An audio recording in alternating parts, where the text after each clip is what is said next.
नमस्कार, ई न्यूज़ भारत में आपका स्वागत है। स्टूडियो में मैं गोपाल खन्ना लेकर आया हूं एक और नई खबर। लोंगवा एक अनोखा गांव। जी हां, लोंगवा एक अनोखा गांव। लोंगवा भारत का आखिरी गांव है और इस लोंगवे गांव में कुछ ऐसे रोचक तथ्य हैं जिसको जानकर आप हैरान हो जाएंगे। आइए जाने इससे जुड़ी और अधिक खबर। लोंगवा एक अनोखा गांव। लोंगवा है भारत का आखिरी गांव। खाना भारत में बनते हैं और सोने जाते हैं दूसरे देश में। जी हां, खाना भारत में बनाते हैं और सोने जाते हैं दूसरे देश में। जी हां, लोंगवा एक अनोखा गांव। लोंगवा है भारत का आखिरी गांव। खाना भारत में बनाते हैं और सोने जाते हैं दूसरे देश में। जी हां, भारत में ऐसा एक गांव है जहां के लोग अपने देश में खाना खाते हैं और सोने के लिए दूसरे देश में जाते हैं। भारत ऐसा देश है जहां के हर गांव में आपको कुछ अलग रिवाज या कुछ अलग रोचक तथ्य जानने को मिलता है। जी हां, भारत ऐसा देश है जहां हर गांव में आपको कुछ अलग रिवाज या कुछ अलग रोचक तथ्य जानने को मिलते हैं। जैसे किसी गांव में सांप की पूजा होती है तो किसी गांव में पुरुष खाना बनाते हैं तो कोई गांव काला जादू के लिए जाना जाता है। भारत में एक ऐसा गांव है जिसका नाम है लोंगवा। इस गांव के बारे में कहा जाता है कि यहाँ के लोग खाते हैं भारत में और सोने के लिए दूसरे देश पहुंचते हैं। जी हाँ, लोंगवा गांव भारत के नागालैंड और म्यांमार की सीमा पर स्थित है। यह गांव दो देशों के अलग अलग हिस्सों में आधा आधा बटा हुआ है। जी हां, लोंगवा गांव भारत के नागालैंड और म्यांमार की सीमा पर स्थित है। यह गांव दो देशों को अलग अलग हिस्सों में आधा आधा बटा हुआ है।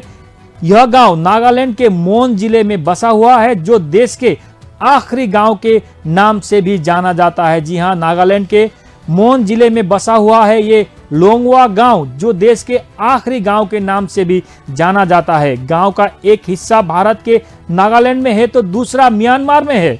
भारत के इस गांव का अलग अलग हिस्सा होने के वजह से गांव के कुछ लोगों का रसोई घर भारत में है तो बेडरूम म्यांमार में है। इस वजह से लोग खाना भारत में खाते हैं और सोने दूसरे देश जाते हैं। गांव के मुखिया का एक दो नहीं बल्कि 60 पत्नियां हैं। जी हां, इस गांव के मुखिया का एक दो नहीं बल्कि 60 पत्नियां हैं। गांव के मुखिया का नागालैंड के अलावा अरुणाचल प्रदेश और म्यांमार सहित 70 से अधिक गांव में प्रभुत्व है। जी हां, लोंगवा एक अनोखा गांव। लोंगवा है भारत का आखिरी गांव। खाना भारत में बनाते हैं और सोने जाते हैं दूसरे देश में। जी हां, भारत में ऐसा गांव है जहां के लोग अपने देश में खाते हैं और सोने के लिए दूसरे देश चले जाते हैं। भारत ऐसा देश है जहां के हर गांव में आपको कुछ अलग रिवाज या कुछ अलग रोचक तथ्य जानने को मिलेगा। जैसे किसी गांव में सांप की पूजा होती है, किसी गांव में पुरुष खाना बनाते हैं तो कोई गांव काला जादू के लिए जाना जाता है। भारत में एक ऐसा ही गांव है जिसका नाम है लोंगवा। इस गांव के बारे में कहा जाता है कि यहाँ के लोग खाते हैं भारत में और सोने के लिए दूसरे देश पहुंच जाते हैं। जी हां, भारत में ऐसा एक गांव है जिसका नाम है लोंगवा। इस गांव के बारे में कहा जाता है कि यहाँ के लोग खाते हैं भारत में और सोने के लिए जाते हैं दूसरे देश में। लोंगवा गांव भारत के नागालैंड और म्यांमार की सीमा पर स्थित है। यह गांव दो देशों के अलग अलग हिस्सों में आधा आधा बटा हुआ है। जी हां, भारत के नागालैंड और म्यांमार की सीमा पर स्थित है लोंगवा गांव और यह गांव दो देशों के अलग अलग हिस्सों में बटा हुआ है।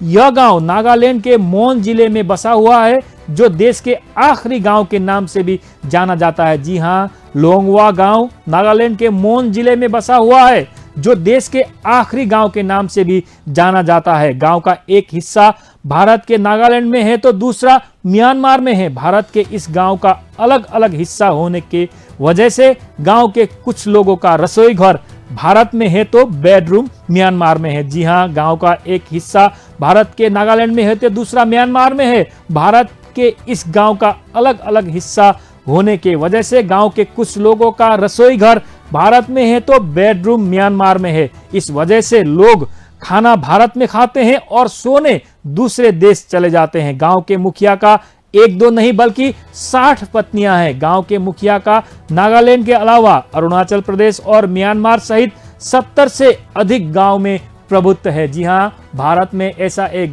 गांव है, ऐसा एक अनोखा गांव है जहां खाना भारत में बनाते हैं और सोने जाते हैं दूसरे देश में। जी हां, लोंगवा एक अनोखा गांव। लोंगवा है भारत का आखिरी गांव। इस लोंगवे गांव के लोग खाना भारत में बनाते हैं और सोने जाते हैं दूसरे देश में।